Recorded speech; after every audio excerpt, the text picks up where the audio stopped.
अस्सलाम वालेकुम रहमतुल्लाहि वबरकातुहू। डियर स्टूडेंट्स, आज हम इस वीडियो में DL.Ed एग्ज़ामिनेशन द्वितीय सत्र जून 2024 का मराठी का सवालिया पर्चा हल करेंगे। वीडियो को बगौर देखिए और समझिए। यह सवालिया पर्चा तकरीबन 1 घंटे का होता है और इसमें कुल 20 नंबरात होते हैं। जवाबात लिखने से पहले आप ये तय कर ले कि हमें 2 नंबरात के लिए कितना लिखना है और 4 नंबरात के लिए कितना लिखना है। वक्त का ख्याल रखते हुए सवालिया पर्चा हल किया जाए और जवाबात नंबरात के लिहाज से लिखे जाए। तो चलिए सवालिया पर्चा हल करते हैं। प्रश्न क्रमांक 1 का एका वाक्यात उत्तरे लिहा। प्रश्न क्रमांक 1, श्रुतलेखन म्हणजे काय? इमला नवीसी किसे कहते हैं? उत्तर, श्रुतलेखन ऐकलेले लिहिणे म्हणजे श्रुतलेखन होय। श्रुतलेखनात ऐकणे, ध्यानात ठेवणे व ते जसेच्या तसे लिहिणे याचा समावेश होतो। शिक्षक काही शब्द उच्चारतील किंवा लहान लहान वाक्य बोलतील ते ऐकून विद्यार्थी आपल्या पाटीवर किंवा वहीत लिहितात। सुनकर लिखने के अमल को इमला नवीसी कहते हैं। इमला नवीसी में किसी की कही हुई बात को सुनना, जहन में रखना और उसे जूं का तू लिखना शामिल होता है। मौल्लिम तुलबा को कुछ लफ्ज़ या छोटे छोटे जुमले बोलता है और तुलबा सुनकर अपनी तख्ती पर या बयास पर लिखते हैं। इस तरह सवाल नंबर 1 का जवाब होगा। प्रश्न क्रमांक 2, भाषा विकासाच्या क्षमता कोणत्या? ते लिहा। सवाल नंबर 2, ज़बान की तरक्की की सलाहियतें कौन सी है? लिखिए। उत्तर, श्रवण, भाषण, वाचन आणि लेखन हे भाषा विकासाच्या महत्त्वाच्या क्षमता आहेत। सुनना, बोलना, पढ़ना और लिखना ये ज़बान की तरक्की की अहम सलाहियतें हैं। प्रश्न क्रमांक 1 का चूक की बरोबर ते लिहा। सही है या गलत लिखिए। नंबर 1, विद्यार्थ्यांना अवांतर वाचनाची आवड निर्माण होण्याकरिता शाळेचे ग्रंथालय समृद्ध असले पाहिजे। तुलबा में पढ़ने की दिलचस्पी पैदा करने के लिए स्कूल की लाइब्रेरी बेहतरीन होना चाहिए। ये जुमला बिल्कुल सही है, इसलिए हम इस जुमले के सामने बरोबर ये शब्द लिखेंगे। नंबर 2, अभिवाचन हा प्रकट वाचनाचाच एक प्रकार आहे। वजाहती तरीका बुलंदखानी की एक किस्म है। ये जुमला बिल्कुल दुरुस्त है, इसलिए हम इस जुमले के सामने बरोबर ये शब्द लिखेंगे। प्रश्न क्रमांक 2, खालील प्रश्नांची उत्तरे प्रत्येकी 60 ते 80 शब्दात लिहा। नीचे दिए हुए सवालात के जवाबात 60 से 80 लफ्ज़ों के अंदर लिखिए। प्रश्न क्रमांक 1, लेखनाचे कोणतेही 2 प्रकार स्पष्ट करा। तहरीर लिखने की किसी भी 2 अक़साम की वजाहत कीजिए। उत्तर, सबसे पहले हम लेखनाचे प्रकार, तहरीर की किस्में इस बारे में मालूमात हासिल करेंगे। लेखनाचे प्रकार: परिच्छेद लेखन, पैराग्राफ लिखना, कथा लेखन, कहानी लिखना, कार्यपत्रक लेखन, वर्कशीट लिखना, परिचय पत्र लेखन, तारुफी खत लिखना, संवाद लेखन, मुकालमा लिखना, पत्र लेखन, खत लिखना, वृत्त लेखन, खबरें लिखना, सारांश लेखन, खुलासा लिखना, बातमी लेखन, खबरें लिखना, सूचना लेखन, हिदायत लिखना। ये लेखनाचे प्रकार है। अब आप इन लेखनाचे प्रकार में से जो आपको आसान लगता है उसकी 2 किस्मों के बारे में वजाहत कर सकते हैं। हम यहाँ पर बातमी लेखन और सूचना लेखन इन 2 किस्मों की वजाहत करेंगे। बातमी लेखन, खबरें लिखना। आपल्याला वर्तमानपत्रात वेगवेगळ्या बातम्या वाचायला मिळतात। या बातमी लेखनात भाषेच्या विशिष्ट शैलीचा उपयोग करावा लागतो। हे बातमी लेखन करण्यासाठी किंवा चांगले लेखन करण्यासाठी अभ्यासक्रम पूर्ण करणे आवश्यक असते। हे लेखन कसे करण्यासाठी विद्यार्थ्यांना वर्तमानपत्रे लिहिण्याची सवय लावावी। विद्यार्थ्यांना बातमी कशी सादर केली जाते, बातमीचे लेखन कसे करावे, अशा विविध बाबींचे अध्यापन केले जाते. नंबर 2, सूचना लेखन, हिदायत लिखना. शालेय जीवनात विविध विषयांवर सूचना दिल्या जातात. त्यामध्ये भाषेचा औपचारिक वापर केला जातो. ही सरळ व संक्षिप्त माहिती असते. सविस्तर माहिती संक्षिप्तपणे दिली जाते. अपेक्षित कृती नेहमी सर्व प्रकारच्या सूचनाचा प्रकाश मुद्दा असतो. सूचना लिहिण्याच्या आधी आपण आपल्याला खालील प्रश्न विचारायला हवेत. कोणता प्रसंग आहे? मी सूचना का जारी करीत आहे? कोणत्या प्रकारची माहिती वाचक अपेक्षित करतील? वाचकांकडून कोणत्या प्रकारची प्रतिक्रिया अपेक्षित असेल? या प्रश्नांच्या उत्तरात तुम्ही तुमची सूचना विकसित करू शकता. इस तरह हमारा सवाल नंबर 1 मुकम्मल होता है. प्रश्न क्रमांक 2, लेखन प्रक्रियेचे घटक कोणते ते थोडक्यात स्पष्ट करा. तहरीरी अमल, लिखने के अज्जा क्या है, इसकी मुख्तसर वजाहत कीजिए. उत्तर, लेखन प्रक्रियेचे घटक खालीलप्रमाणे आहेत. नंबर 1, कल्पना निर्मिती, खाकानविसी, तखय्युल. नंबर 2, मुद्दे, नुकात. नंबर 3, बांधनी, तामीर.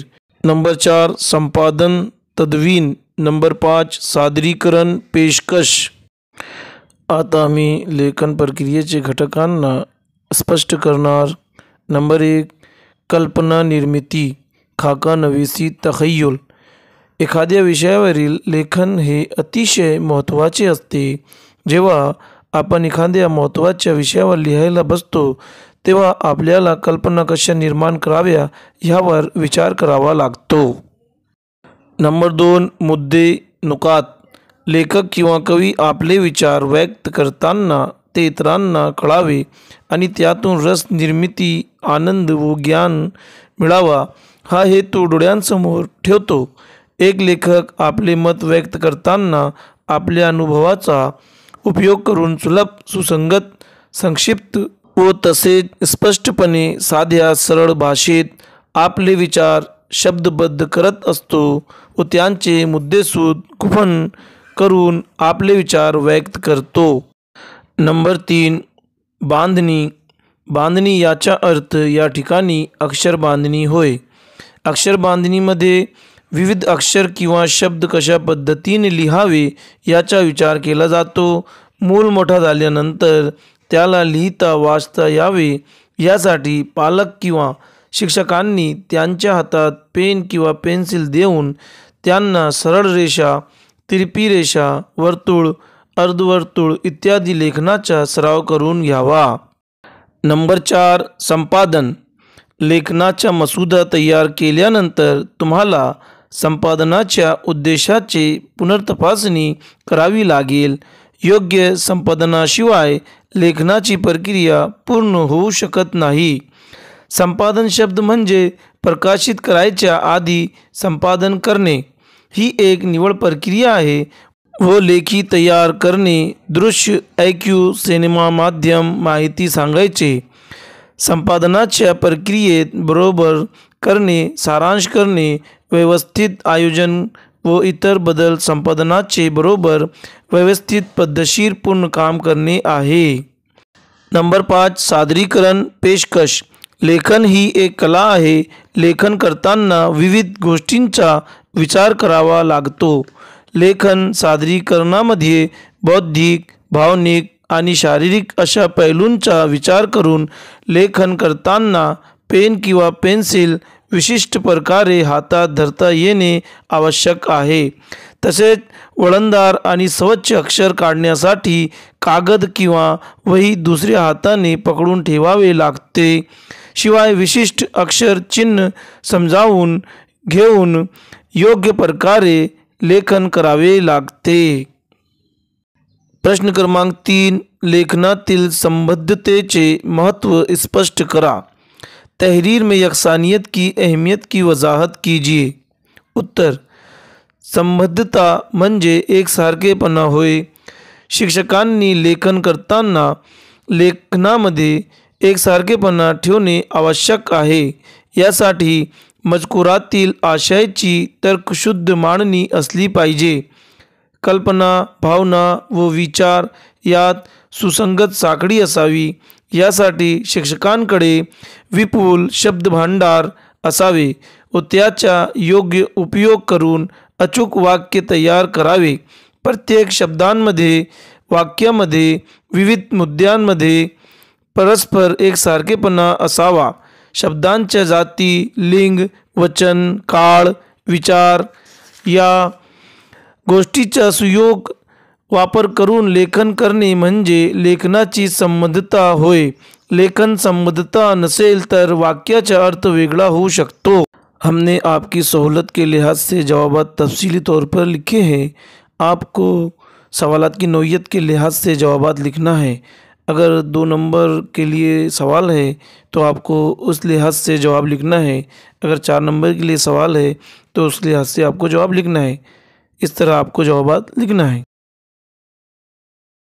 प्रश्न क्रमांक 3, खालील प्रश्नांची उत्तरे प्रत्येकी 120 ते 160 शब्दात लिहा। नीचे दिए हुए सवालों के जवाबात 120 से 160 लफ्ज़ों के अंदर लिखिए। प्रश्न क्रमांक 1, विद्यार्थ्यांची गती वाचन क्षमता विकसित होण्यासाठी तुम्ही कोणकोणते उपक्रम राबवाल? तलबा की तेज़ पढ़ने की सलाहियत को फ़रोग देने के लिए आप कौन कौन सी सरगर्मियाँ इस्तेमाल करेंगे? गती वाचन क्षमता विकसित होण्यासाठी आम्ही खालील उपक्रम राबवू शकतो। नंबर 1, वर्गात वैयक्तिक वाचन घेऊन सुसंवर वाचन, सौराघात यांचे मार्गदर्शन करावे। नंबर 2, पुरवणी वाचनासाठी निवडलेल्या पुस्तकांचे वाचन करून घ्यावे। नंबर 3, बडबड गीते व कविता यांचे भावपूर्ण गायन व हावभावयुक्त कृती करून घ्याव्यात। नंबर 4, वर्गात विद्यार्थ्यांना मनोगत वाचनाची संधी उपलब्ध करून द्यावी। नंबर 5, विद्यार्थ्यांकडून वृत्तपत्रे, मासिके, साप्ताहिके यांचे वाचन करून घ्यावे। नंबर 6, पाठ्यपुस्तकाशिवाय विद्यार्थ्यांकडून अन्य पुस्तकांतील उतार्यांचे प्रकट वाचन करून घ्यावे, उदाहरण लघुकथा, निबंध। नंबर 7, आकाशवाणीवरून पुस्तकांचे केले जाणारे वाचन विद्यार्थ्यांना ऐकवावे व त्याचप्रमाणे वाचन करण्यास संधी उपलब्ध करून द्यावी। नंबर 8, प्राथमिक स्तरावरील विद्यार्थ्यांकडून अनुवाचन करून घ्यावे। नंबर 9, शाळेमध्ये सहशालेय कार्यक्रम म्हणून तसेच विद्यार्थ्यांच्या सर्वांगीण विकास होण्याच्या दृष्टीने भाषेचे खेळ, भेंड्या, पाठांतर यांच्या स्पर्धा आयोजित कराव्यात। नंबर 10, शाळेमध्ये कथा वाचन, कविता वाचन, निबंध वाचन या कार्यक्रमांचे आयोजन, त्यामुळे विद्यार्थ्यांना वाचन क्षमता विकसित करण्यास एक संधी मिळेल। नंबर 11, हस्तलिखित गोष्टी, कविता वाचून घेणे। नंबर 12, शालेय परिपाठात बातम्यांचे वाचन करवून घेणे। नंबर 13, पाठ्यपुस्तकातील चित्रांचे व आकृत्यांचे वाचन करून घेणे। वाचन पद्धती म्हणजे काय? वाक्य पद्धतीने वाचन शिकविण्याकरता 10 वाक्यांची यादी तयार करा। उत्तर: वाचन पद्धती म्हणजे वाचन करण्याचे वेगवेगळे प्रकार। वाचन पद्धतीचे वेगवेगळे प्रकार खालीलप्रमाणे आहे। नंबर 1, मुळाक्षर पद्धती। नंबर 2, गट पद्धती। नंबर 3, शब्द पद्धती। नंबर 4, वाक्य पद्धती। नंबर 5, प्रसंग पद्धती। वाक्य पद्धतीने वाचन शिकविण्याकरिता 10 वाक्यांची यादी खालीलप्रमाणे आहे। नंबर 1, अजय पढ़। नंबर 2, दगड़ उचल। नंबर 3, बदक पकड़। नंबर 4, घर बघ। नंबर 5, शरद हरण बघ। नंबर 6, गणपत फणस उचल। नंबर 7, मदन घर बघ। नंबर 8, भरत वजन कर। नंबर 9, ताई चहा कर। नंबर 10, हसन कप आण। प्रश्न क्रमांक 2, सुलेखन म्हणजे काय? विद्यार्थ्यांच्या लेखनाचे रूपांतर सुलेखनात होण्याकरता शिक्षक या नात्याने तुम्ही कोणकोणते उपक्रम राबवाल? उत्तर: सुलेखन म्हणजे कलात्मक, शैलीबद्ध किंवा मोहक हस्तलेखन किंवा अक्षरे. सुलेखन हे माणसाचे सामान्य हस्ताक्षर नसून एक विशिष्ट हेतूने प्रेरित सौंदर्यपूर्ण हस्ताक्षर असते. सुलेखनात अक्षरांची उंची, जाडी, पसरटपणा, आकार, घाट, वळण इत्यादी घटकांमध्ये वैविध्य आणून सौंदर्य निर्माण केले जाते. विद्यार्थ्यांच्या लेखनाचे रूपांतर सुलेखनात होण्याकरता शिक्षक या नात्याने आपण खालील उपक्रम राबवू शकतो. नंबर 1. विद्यार्थ्यांमध्ये सुंदर अक्षर लिहिण्याबद्दल आवड निर्माण करण्यासाठी सुंदर अक्षर खेळ स्पर्धा आयोजित करणार. नंबर 2. लिहिताना बसण्याची पद्धत कशी असावी याबद्दल पूर्ण माहिती देणार. नंबर 3. कागद किंवा वही लिहिताना कशी पकडावी याबद्दल पूर्ण माहिती देणार. नंबर 4. लिहिताना पेन किंवा पेन्सिल कशी पकडावी हे विद्यार्थ्यांना प्रत्यक्ष लिहून दाखवणार. नंबर 5. सुंदर अक्षर काढण्याचे वारंवार सराव घेण्यात येणार. नंबर 6. शब्द लिहिताना 2 अक्षरांमध्ये व वाक्य लिहिताना 2 शब्दांमध्ये अंतर सारखा असावा याचा सराव घेणार. नंबर 7. सुलेखन वर्गाचे आयोजन करणार. नंबर 8. सुलेखन वहीचा वापर करणार. नंबर 9. अक्षरांचा व शब्दांचा आकार एकासारखा काढण्याचा सराव घेणार. नंबर 10. सुलेखन कसे करावे याची पुस्तके व व्हिडिओ दाखवणार. ह्या प्रकारे आपण लेखनाचे रूपांतर सुलेखनात होण्याकरता वर दिलेले उपक्रम राबवू शकतो. हमारा अगला सवाल है, शुद्ध लेखन म्हणजे काय? विद्यार्थ्यांचे लेखन शुद्ध होण्यासाठी तुम्ही कोणकोणते उपक्रम राबवाल? उत्तर: शुद्ध लेखन म्हणजे भाषेच्या व्याकरणाचे लेखन स्वरूपात अचूक पालन करणे.